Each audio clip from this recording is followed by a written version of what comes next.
Recently, a noticeable change had watched over Michael's mornings. Each day, with the first rays of sunlight peeking through the curtains, he found himself awakening not with groggy reluctance, but with a heart pulsing with excitement and a mind energized for the day's opportunities. This wasn't merely the result of good sleep or a healthy diet. It was something deeper, more personal. Michael was living out his dream, something he had visualized and yearned for as long as he could remember. A month had passed since he embarked on an exciting new adventure, an adventure filled with passion and purpose. He had become the proud owner of a bustling restaurant. Every detail, from the sparkling chandeliers to the cheerful banter of his staff in the kitchen, was a testament to his hard work and dedication. The tantalizing aroma wafting from the kitchen, the soft murmur of contented customers, and the lively clatter of dishes being served, all were part of his dream, now made tangible. However, today was different. Michael found himself staring blankly at a computer screen, his mind a whirlpool of thoughts.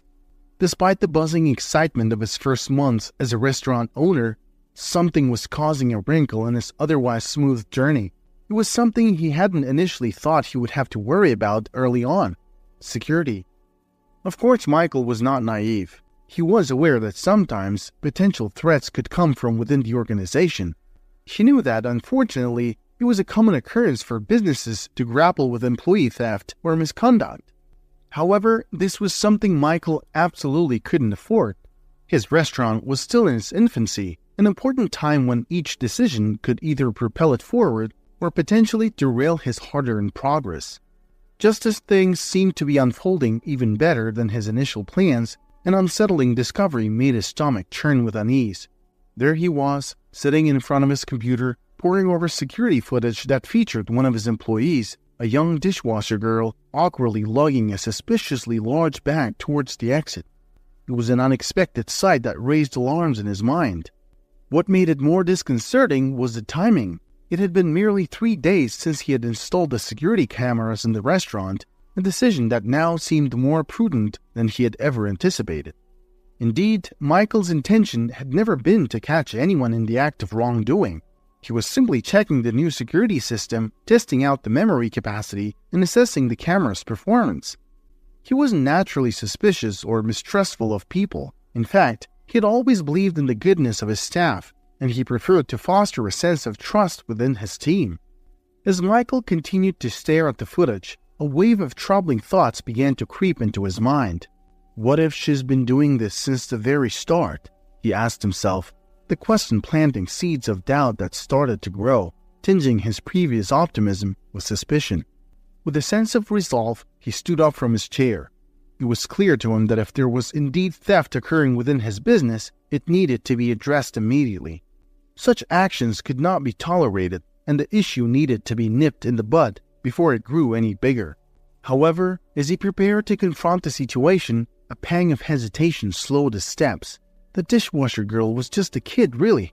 Her youthful face and seemingly innocent demeanor didn't align with his mental image of a thief.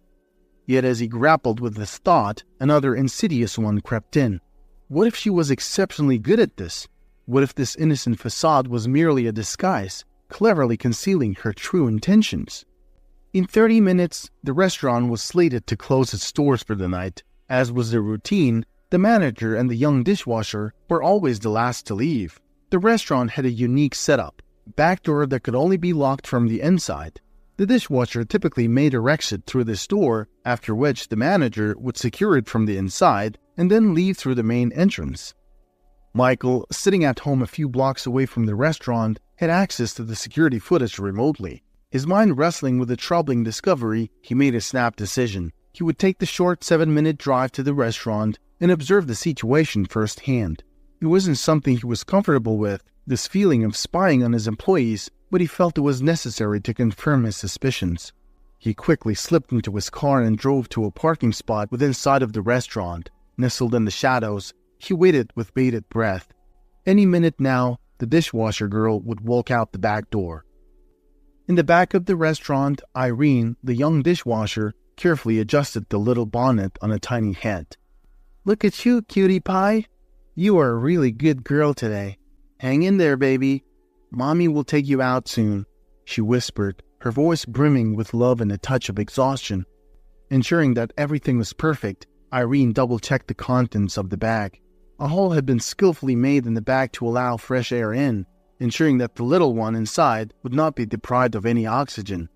Little Angela was nestled comfortably inside, her innocent face serene, oblivious to the world outside. Having been fed just 20 minutes ago, Irene knew that Angela would soon drift off into a peaceful sleep. As a young single mother struggling to balance work and care for her infant, Irene had no choice but to bring Angela to her workplace. She had crafted this makeshift cradle, discreetly tucked inside a large bag, to ensure that Angela was safe and comfortable while she worked. Irene was well aware that her current arrangement was far from ideal and unsustainable in the long run. The risks were high, and the consequences could be severe if anyone were to discover her secret. It could potentially lead to her losing custody of Angela, a thought that filled her heart with a terror she couldn't bear to contemplate. But desperation had left her with little choice. As a single mother with limited support, she had to make do with what she had. The lack of affordable childcare and her precarious financial situation had driven her to make this drastic choice. Irene might have sidestepped this precarious situation if she had sought child support or pursued financial aid programs designed to help single parents. These could have possibly provided her with the resources she needed to ensure proper childcare for Angela, allowing her to focus on her work without worry. However, a singular incident in her past had made her abandon these options. A bitter experience had left her wary, and as a result, she had made the conscious decision to face her struggles alone. Driven to desperation, Irene had once attempted to apply for food stamps. She could still recall that day vividly. Standing in line outside the office where such applications were processed, she had been vulnerable and nervous. As she stood there, a couple strolling past caught her attention. Their conversation floated to her on the wind. "These people are draining taxpayer money." The judgment in their tone was as sharp as a knife, slicing through her hopes, leaving her feeling small and ashamed. She remembered looking down at the ground, her cheeks burning with embarrassment. When she dared to glance up, the couple was looking at her with such scorn and contempt that it felt like a physical blow. As her turn to apply for the assistance neared, the couple's words echoed in her ears, each repetition growing louder and more venomous. Finally, she couldn't bear it any longer. Overwhelmed with shame and anxiety, she left the line and abandoned her application. Irene's personal resources were dwindling rapidly. The baby formula and diapers, not to mention the rent, were rapidly depleting her meager savings. When it seemed like she was teetering on the edge of financial ruin, a glimmer of hope appeared. She heard about a new restaurant in town that was hiring staff. During the job interview, her mind was a whirlwind of anxiety and uncertainty. How was she going to balance work and childcare? The job was essential. She couldn't afford to turn it down. However, her childcare options were severely limited. Her next-door neighbor had been kind enough to offer babysitting services, but it was only for 2 days a week and came with the condition of Irene cleaning her house as compensation. The first time Irene laid eyes on the dishwashing area, a wild thought sparked in her mind. The idea was audacious, rife with risk, and seemed utterly unrealistic. The thought of it caused a swell of anxiety within her, but with her back against the wall, she felt she had nothing to lose.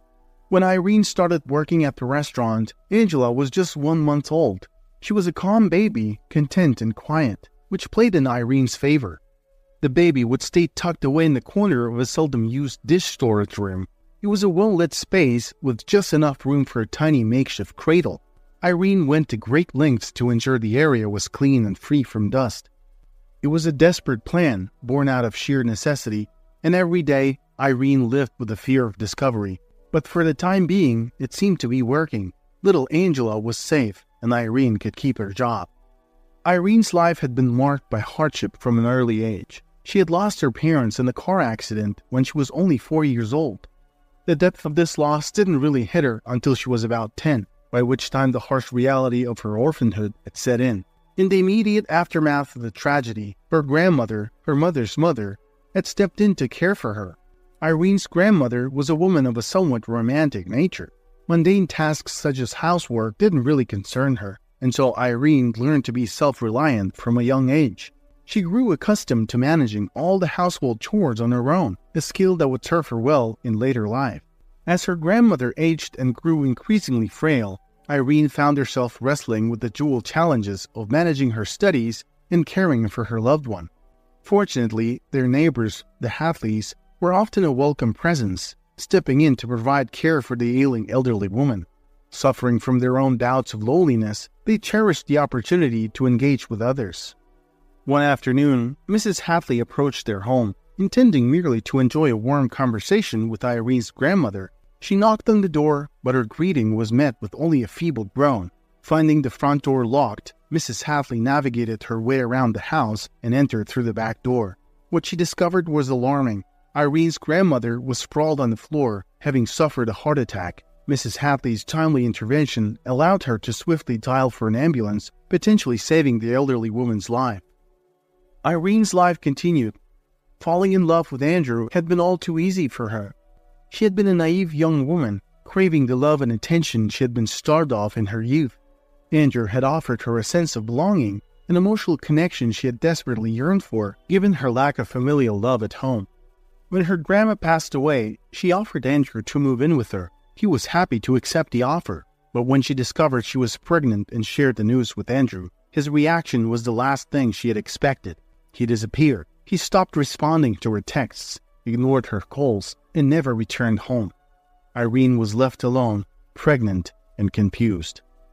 She had loved Andrew, or at least she believed she had. In hindsight, she wasn't even sure what love truly was. She was still figuring it out. All she knew was that she had truly wanted to build a life with him, to raise their child together, but Andrew's disappearance shattered that dream. As weeks turned into a month and Andrew still didn't show up, reality started to sink in for Irene.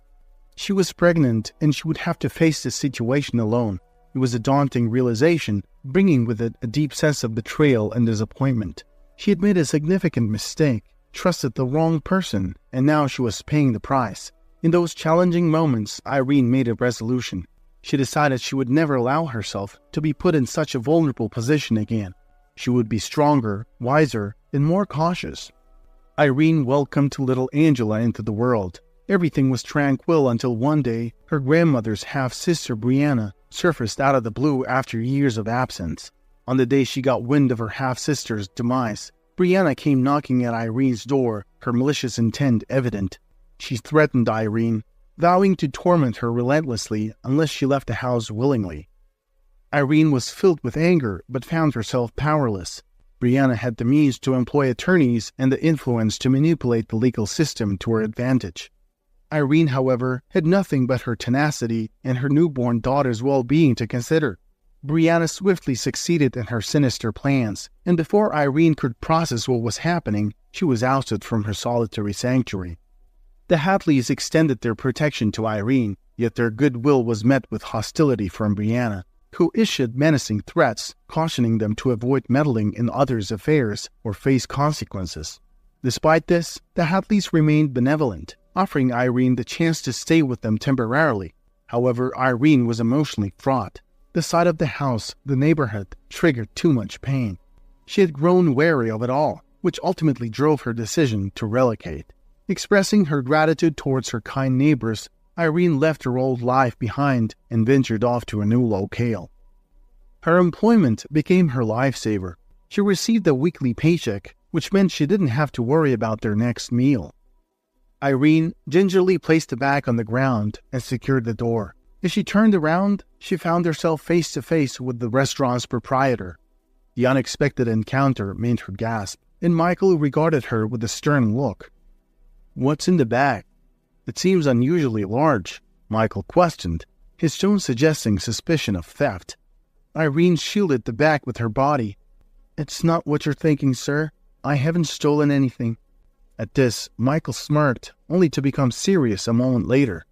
"So, what is it then?"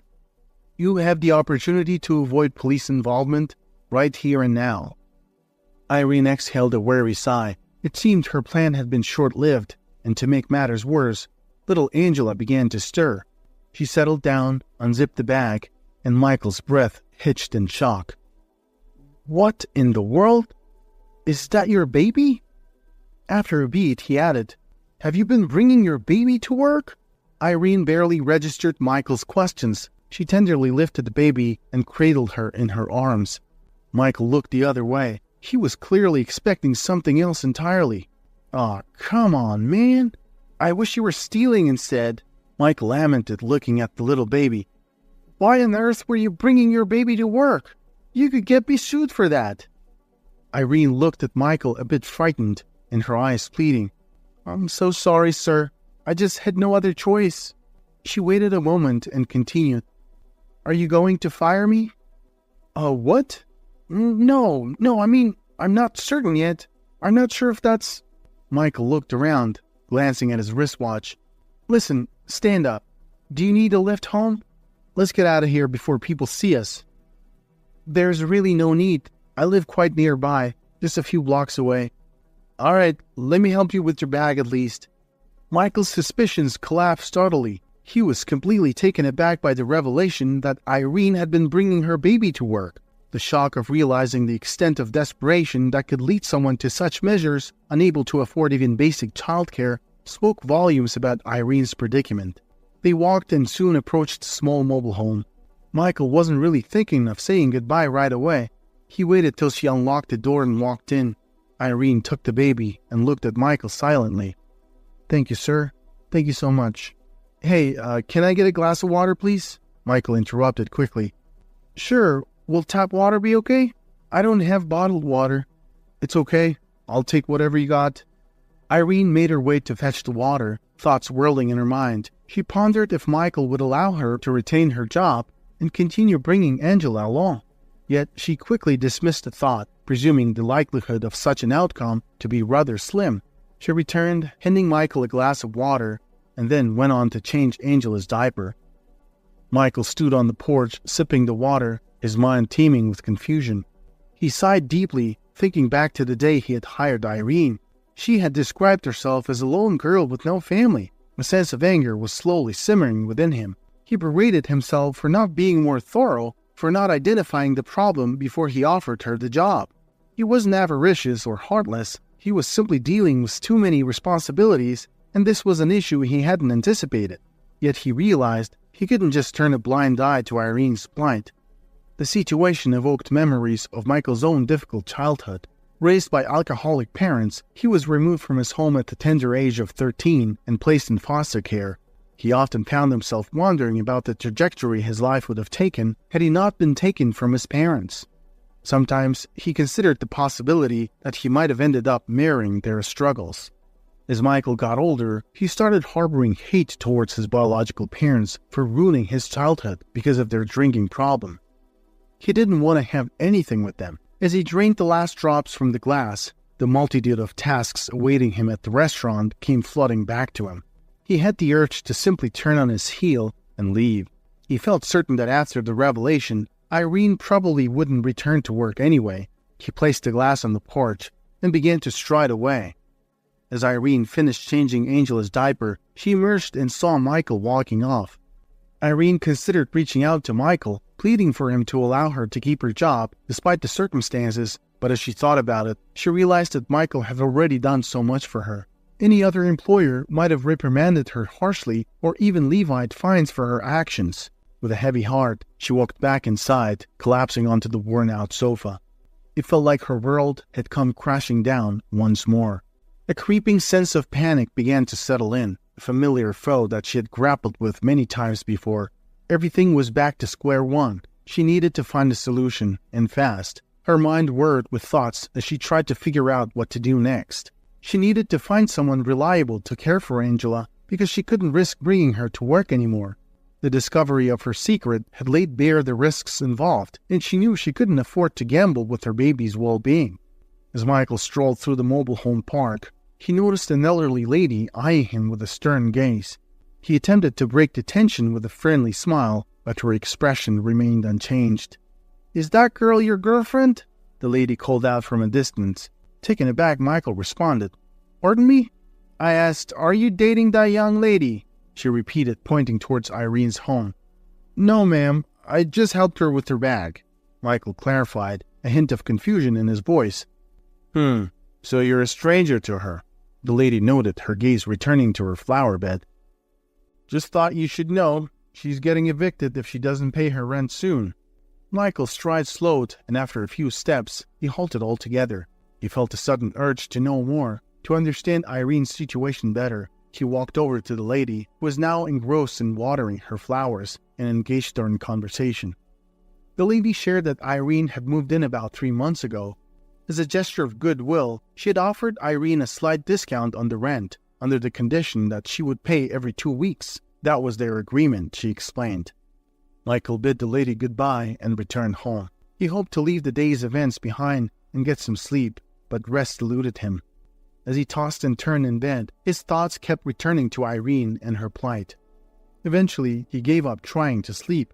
He rose from his bed and found himself checking the security footage again. As he fast-forwarded to the end of the previous day's footage, he saw Irene exiting the restaurant carrying her baby in a small plastic bag. She waited outside for nearly 20 minutes, puzzling Michael with her actions. Finally, a man appeared, shabbily dressed and sporting a backpack. He took the plastic bag from Irene and stowed it in his backpack. After a brief hug, they parted ways. The following day, Michael drove to Irene's home, hoping to speak with her. However, the house was empty. He then decided to speak with her landlord again. The landlord informed Michael that Irene had come by the previous night, hinting that she might be moving out soon. "I told her I have bills to pay too, and if she wants to leave, she needs to clear her remaining rent," the landlord relayed. "How much does she owe you?" Michael asked. $175 for this month. Next month's rent is $600, she replied. With this information, Michael headed back to the restaurant. He had a long day ahead of him filled with work. His immediate problem was the growing pile of dishes in the kitchen. Without Irene, he urgently needed to find someone to fill the dishwasher position. Uncertain of his next move, Michael made his way into the restaurant's kitchen. He was ready to roll up his sleeves and tackle the heap of dirty dishes himself. But to his surprise, he found Irene there, industriously washing away. The sight of her, back at work without her baby, left him momentarily speechless. The storeroom was slightly ajar, and it was evident that Irene's little one was not there. Michael cleared his throat, startling Irene in the process. She dropped the spoons she was cleaning into the sink with a clatter. "Hello, Mr. Barton?" she greeted, her tone subdued. "Hi, Irene. I see you're back," Michael responded, trying to hide his surprise. "Yes, I'm here," she affirmed, glancing around the kitchen. "My baby girl is with someone right now. I apologize again for everything." Turning her back to him, she resumed her dishwashing task. Michael was taken aback by Irene's return, especially in the absence of her baby. He was even more surprised that she hadn't just disappeared completely. "Irene, why did you come back?" he asked, his curiosity piqued. She stopped her work for a moment, sighing deeply. "I felt guilty about lying to you," she confessed without turning to face him. "You trusted me and gave me this job. The least I can do now is help you until you find someone else." "And your baby?" he ventured. "Where is she?" Irene seemed to tense at his question. After a brief hesitation, she revealed that a friend was taking care of her child for now. When the workday ended, Michael chose to wait until Irene finished her shift. He wasn't comfortable with what he was about to do, but he resolved to follow her. Irene stopped in front of a humble small house. She disappeared inside, and Michael waited patiently until the cover of darkness settled in. Eventually, Irene emerged with her baby in her arms. In the dim light, he could just make out the figure of an older woman bidding her goodbye with a warm embrace. As Irene began her walk home, Michael observed her from a distance. She was engaged in a lively conversation with her infant, a radiant smile on her face. Despite the countless difficulties this young woman faced, she never failed to show unwavering affection for her child. Judging from her steady stride and lack of effort to hail a taxi, Michael surmised that Irene intended to walk the entire distance back to her home. Watching her carry her baby in her arms all that way was more than he could bear. He decided to intervene. Pulling his car up alongside her, he stepped out, guilt written all over his face. "Irene, I apologize, but I've been following you since you left the restaurant," he confessed, his voice filled with remorse. "Could I please offer you a ride home?" Taken aback, Irene looked at him uncertainly for a moment before she began to approach his vehicle. Seeing her relent, he quickly opened the back door for her, offering a reassuring smile. The car ride was silent at first, the atmosphere heavy with unspoken words. Deciding to break the silence, Michael ventured a question. "How do you manage to hold everything together, Irene?" "What do you mean?" she asked, her voice soft. "I noticed you earlier smiling and showering your daughter with so much love," he explained. "Well," she began, her voice barely above a whisper, "I wasn't always like this. There were times when I considered giving her up." "And what stopped you?" Michael asked, intrigued by her honesty. "Some kind people," Irene responded simply. "The ones who babysat little Angela today?" Michael asked, to which Irene nodded in confirmation. "Listen, Irene," he began, his tone earnest. "You don't need to come to work if there is no one to take care of your baby. You don't owe me anything, okay?" When they arrived at Irene's home, Michael reached into his pocket and offered her a handful of cash. "It's not a lot," he confessed. "I've invested heavily in the restaurant, but please accept this." That night, as Michael returned to his own home, he felt an unusual tug at his heart. He struggled to convince himself that he wasn't developing feelings for Irene, that he wasn't falling for her. Yet a strange sense of nostalgia persisted, a feeling he couldn't quite put into words. As he had suggested, Irene didn't show up for work the next day. To fill the gap, Michael quickly found a replacement. One of the waiters managed to find an older woman who could step in for the time being. Life resumed its normal course. Michael found himself engrossed in managing the restaurant. With time, it seemed to him that he was gradually forgetting about Irene and was able to fully focus on his business again. He rationalized his past actions towards her, convincing himself that he hadn't treated her poorly and that he had even helped her financially. He wanted to believe that his actions hadn't worsened her situation in any way. The restaurant wasn't faring well. He had overestimated his resources, and money was draining away at an alarming rate. He kept hoping for an influx of customers, but to his disappointment, the restaurant remained quiet. Panicked, he started considering the grim possibility of having to close down if the situation didn't improve soon. Everything began to change a week later. One evening, a large family walked into the restaurant, requesting 4 tables be joined to accommodate their sizable party. Overjoyed, Michael promptly had his staff arrange the tables. The same evening, an unexpected surge of about 20 additional customers made their way to the restaurant. The following evening proved to be an overwhelming rush for the restaurant staff, but in the best possible way. Customers were streaming in non-stop. Within a span of 5 days, Michael's restaurant had managed to generate revenue equivalent to what he had spent to sustain it over the previous 2 months. He was utterly baffled by the sudden turn of events. Wanting to understand the reason behind the surprising influx of customers, he instructed his waitstaff to inquire about how they'd come to know about the restaurant.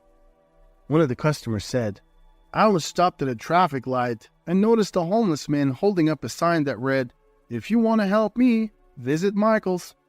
I might not have paid it much heed, but when I spotted another lady a few blocks away holding up the exact same sign, I got curious. I stopped to ask her about the sign, and all she said was, 'Ask Irene.'" Upon hearing this revelation from the waiter, Michael made an immediate beeline for Irene's house. As he pulled up, he noticed her sitting on the front porch, talking to her little baby. He exited his car and walked up to them. "Hello, Mr. Barton. What brings you here?" Irene was visibly surprised to see him standing before her house. "I'm not quite sure, Irene. Maybe you can help me understand," he responded.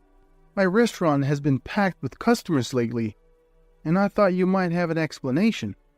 Irene looked taken aback and confessed she had no idea what he was talking about. "There are people advertising my restaurant all around town," he revealed. Suddenly, the pieces fell into place for Irene. She remembered how, when she'd first started working at the restaurant, she'd encountered a homeless man named James not far away. Feeling empathy for him, but lacking the funds to help, she'd offered him leftover food from the restaurant. She didn't want the food to go to waste, and James didn't mind as long as it came from a good heart. It all clicked for Michael too. He remembered seeing Irene interact with someone on the surveillance footage. From then on, Irene had begun to share the restaurant's leftovers with James regularly, who would then distribute them among his fellow street dwellers. When Irene stopped coming to work, she had realized James and his friends would be left waiting for the usual food. She had then made an effort to cook whatever she could at home and deliver a final meal to James. When she informed him that she wouldn't be able to continue bringing food, he'd expressed his gratitude and asked if there was anything he could do for her in return. She had simply requested him to pray for Michael's business. As it turned out, James had rallied all his friends and come up with the idea to promote Michael's restaurant around town. Michael found himself at a loss for words. He felt a twinge of regret for letting Irene go earlier. He stood there in silence, mulling over an unconventional idea. After a moment, he broke the silence. "You know what? I want you back at the restaurant, but not as a dishwasher."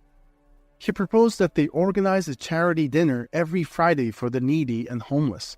Given that his business was still small, he could only accommodate a limited number of guests for these free meals, and Irene would be in charge of managing these events. 3 months down the line, Michael was celebrating the opening of a second restaurant branch. He now had a veritable brigade of homeless people who turned up every Friday for their free meals and in return helped spread the word about his restaurant throughout the town. Meanwhile, Michael found himself increasingly drawn to Irene. He also found joy in spending more and more time with little Angela. After a few months, he summoned up the courage to ask Irene to move in with him. Given her past experiences, Irene was cautious. She appreciated Michael's attentiveness, but her previous relationships made her hesitant about taking such a big step. There was an elderly couple, the Hatleys, who had often provided support to Irene after her grandmother's passing. For Irene, they were the only ones she trusted enough to seek advice from, so she arranged a dinner at her place, inviting Michael and the Hadleys. Arriving at Irene's house with a bouquet of flowers, Michael greeted her and took a seat at the table. Irene was busily setting the table and making last-minute preparations for the arrival of the Hadleys.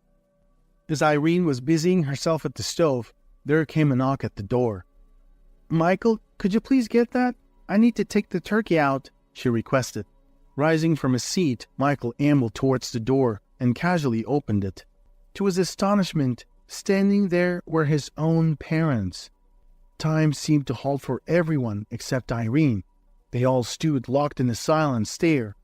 A few moments later, Irene emerged from the kitchen, a look of confusion playing on her face as she took in the scene. "Is everything all right?" she asked, her eyes darting from one shocked face to another. Michael stood, frozen in surprise, and stared at his parents, who he had not seen in years. His mother's eyes brimmed with unshed tears, while his father wore a stoic expression, his face lined with remorse and regret. "I guess we have some explaining to do, Michael," his father began, his voice cracking with emotion. "I know you're angry at us. We made some terrible choices in the past that hurt you, and for that we're deeply sorry." "I'm not the same man who drank his life away, Michael," he continued.